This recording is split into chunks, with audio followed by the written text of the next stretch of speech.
Ada sebuah riwayat yang menunjukkan bahwasanya Rasulullah SAW itu memiliki 100 ekor kambing. Tapi di sisi lain, ada juga riwayat yang mengatakan bahwasanya Aisyah menyampaikan kepada kita lewat berbulan-bulan tidak ada di rumah Nabi SAW api yang dinyalakan untuk memasak. Kok seakan-akan ini bertentangan? Seakan-akan Nabi adalah orang yang berkecukupan, di sisi yang lain Nabi adalah orang yang membutuhkan. Tidak bertentangan sama sekali sejatinya, karena kuncinya adalah Nabi SAW itu melewati berbagai macam fase kehidupan, sama seperti kita, sama seperti manusia lainnya. Di awal kehidupan beliau di kota Madinah, pada tahun-tahun awal kondisi ekonomi beliau memang agak sempit. Bahkan Ibunda Aisyah radhiyallahu taala mengatakan, "Kunna nanduru ilal hilal, thalathati ahillah, fi syahrain, ma uqidat fi buyuti Rasulillah sallallahu alaihi wasallam nar." Kami melihat 3 kali hilal selama 2 bulan kurang lebih, tidak ada dinyalakan api di rumah Rasulullah Shallallahu Alaihi Wasallam untuk memasak. Hadis diriwayatkan oleh Imam Bukhari dan Muslim. Nah, di dalam riwayat lain dijelaskan juga bahwasanya yang ada di rumah Nabi Shallallahu Alaihi Wasallam itu hanya ada kurma dan juga hanya ada air.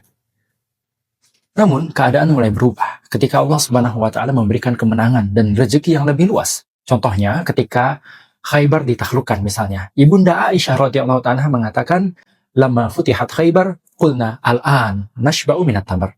Ketika Khaybar dibuka, ditaklukkan, kami pun berkata, sekarang kami akan kenyang dengan kurma. Hadis ini diriwayatkan oleh Imam Bukhari. Nah, dalam fase akhir inilah kita memahami riwayat tentang 100 ekor kambing yang dimiliki oleh Rasulullah SAW. Beliau pernah bersabda kepada seorang pengembala kambing beliau, lana ghanam mi'ah, la nuridu an tazid. Fa'idha walada ra'i bahmatan dabahna makanaha syah. Kata beliau, kami memiliki 100 ekor kambing. Kami tidak ingin lebih daripada itu, kata Rasulullah SAW.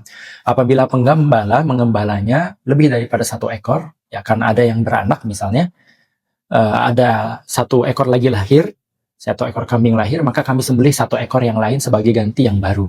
Ya, itulah Rasulullah Shallallahu Alaihi Wasallam. Jadi poinnya adalah bukan banyak-banyakan, bukan sebanyak apa yang dikumpulkan, tapi justru Nabi Shallallahu Alaihi Wasallam menunjukkan nih, sikap yang terkukur.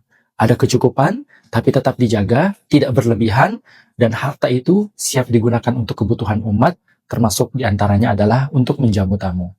Nah, pelajaran untuk kita saat sempit, kita belajar untuk sabar. Namun di saat lapang, kita belajar untuk syukur.